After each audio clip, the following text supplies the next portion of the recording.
Segaba Rashid. Eyali Senkulu wa KCCA Dorothy Kisaka n'omumyuka we David Luyimbazi kosa eyali akulira ebyobulamu Daniel Okero onako olwali bagenda kubeera nga bakomezebwawo ku kooti Kasangati.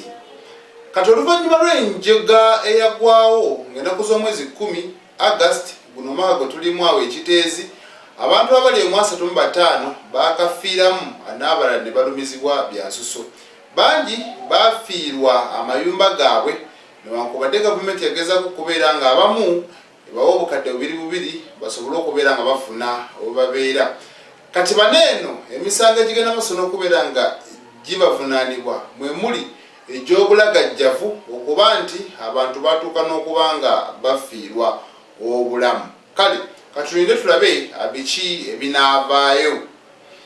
Bwe tugendako wali eri owa EPAS omwaka ogujja mu January ayagala kuteekateeka concert. Agamba ennyimba nkoze nnyingi ate nga ne mu mwezi ogw'December 12 guno omwaka ngenda kubeera nga nta album ey'okusatu. So bwe ngamba nti nno agenda kukola concert ekyo tekiyinza kukola mawulire kubanga music muyina awera. Mu mbeera bwetyo Azawi yawadde ensonga lwaki atatera nnyo kulabikira mu interviews naddala eza TV.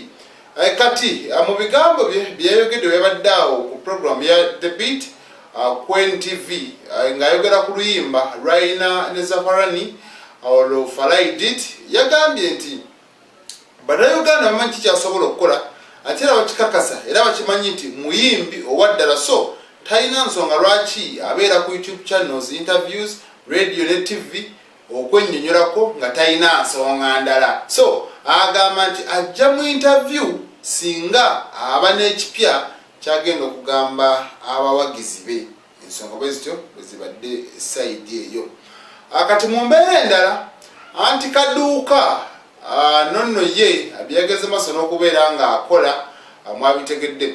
Poliisi mu bitundu byawo ebweyogerere nonno eno abantu bannya abagendayo bawaaba emisango abagamba anti Kaduuka yagenda maaso n'okuba nga bajjako akasente ate bye yabasuubiza tiyabituukiriza. Ono yali abasuubiza okubatandikirawo emirimu omuli emidaala gya capati, obuduuka obutonotono, obutunda engoye, ebintu bya bulijjo n'ebirala. Wabula wakati mu kubasuubiza ebintu ebyo bakanyanga muweereza kasente naye nga bamubuuza by'otukolera biriwa nti wano yapanganga n'agenda mu buduuka obutali bwabali bannyini bo okusobola okulaba nga abakakkanya n'okubalaga nti ze business zageze maaso n'okubeera nga abateerawo. Olw'okuba munnange emisango gyeyongedde abantu bangi nga bagenda bawaaba okkakkana abantu baweze 10. Poliisi nesukiramu negamba ono anti Kaduuka oba Ellen Nakimanya yeeyise ki kugenda maaso n'okubanga atwala akasente k'abantu. Kati egimu ku misango egisuubira okubeera nga ono gimuggulwako kwe kuli omusango gwa obtaining money by false pretense. Kiregeeza nti nno yeefuula kyatali ate n'atwalasereza abantu mu lukujjukujju. Agabadde gasusi ne gafuluma nti ono yasobodde okubeera nga afuluma eggwanga n'agenda mu ggwanga era Tanzania. Poliisi kyageze maaso n'okuba nga egamba ejjasooka kikakasa nga bafunye information okuva ku migration. Kati awo tuvaawo waliwo abazigu nno baneno tebasaaga akawumbi kamu n'ekitundu mbayise bazigu newankubadde baali bakozi ab'ekitongole ekimu ekikuumi ekya G4S.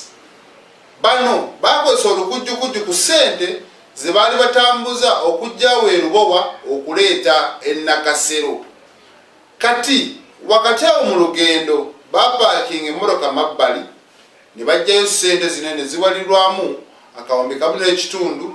Basatu baneeno ne basala okubanga bo abakuulita nazo era n'emmotoka naye bagirekawo mabbali g'ekkubo n'emmundu ne bazejjako ne bazisuula munda mu kivaani. Bo ne bagamba katugende twetetenkanye aye tulabe nga tukyusa obulamu. Kati omu ku bo yasobodde okubeera nga akwatibwa era ono yasangiddwa n'obukadde 150. Ekyewunyisa ono gye yasangiddwa yabalina mu kayumba ka kasiisira era mu kumukwata bagenza obwenjiro n'okukeberakebera nga waliwo obukadde 150. Kitegeeza akawumbi akalala kamu mu obukadde 350 tebannamanya wa gye ziri. Kati poliisi eraga nti bakyagenda ddala maaso n'okubeera nga banoonyereza nga bayita mu kitongole kyabwe ekya Semwai bamanye bano abalala baliwa era ssente bakozesaako mmeka ne wasigalawo mmeka.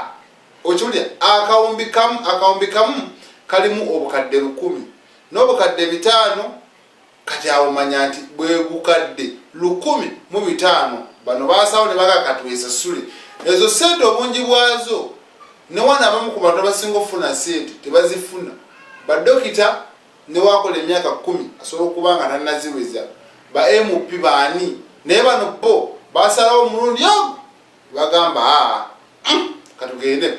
Ebintu bwe bityo tubadde tubiwulira nnyo mu mawanga agatwetoolodde neyo mu bazungu. Kyakubiri nga tumanyi nti abantu ababba ssente empitirivu bwe zityo wabeerawo obulumbaganyi kuwagisiganya masasi biki nga walaba ekyali awo ku cheap hardware ey'ennansana n'ebirala. Naye bano bazitwala owatali wadde okuwanyisiganya essasi. Kitegeeza bategeragana bulungi bona bo basalawo akasente bakuulite nako.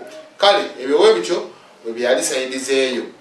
Kati Besigye oluvannyuma lw'okubeera nga yaggyibwa mu ggwanga erya Kenya ne bamukomyawo wano eno nawa wuuyo mu kkooti y'amagye e Makindye era awo ne bamuteekako emisango gye bagamba nti yazza wakati wa October omwaka ogwaggwa ne November omwaka guno eno. Kati ono kigambibwa okuba nti nno yalina emmundu 2 ekika kya pisito oba basitoola n'ebirala ebyokulwanyisa ebisoba 8. So waneeno kwe kugenda mu maaso n'okubeera nga bamugamba ojja kukomawo ng'ennaku z'omwezi 2 ate twongere okwekenneenya n'otunula mu guno omusango.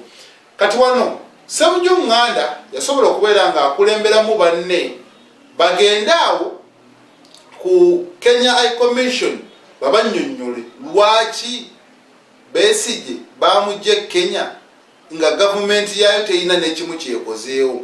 Ono yakulembeddemu banne omwabadde Ingrid tulinawe ne mubeeramu n'abalala nga Masuldin basaalirwa myaka 38, Abdul Bukenya Sebyala n'emyaka 39, Norbert Chaku myaka 47, Zalaika Mutes myaka 37, Farida Nangonzi ono nno myaka 38 ne Hilary Atonjire.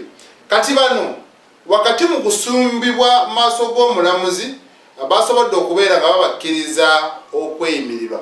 Omulamuzi Don Mwesiga yabagambye mujja kubeera nga mufuna bail ate era nga tutunulira ensonga nga bwe zitambula.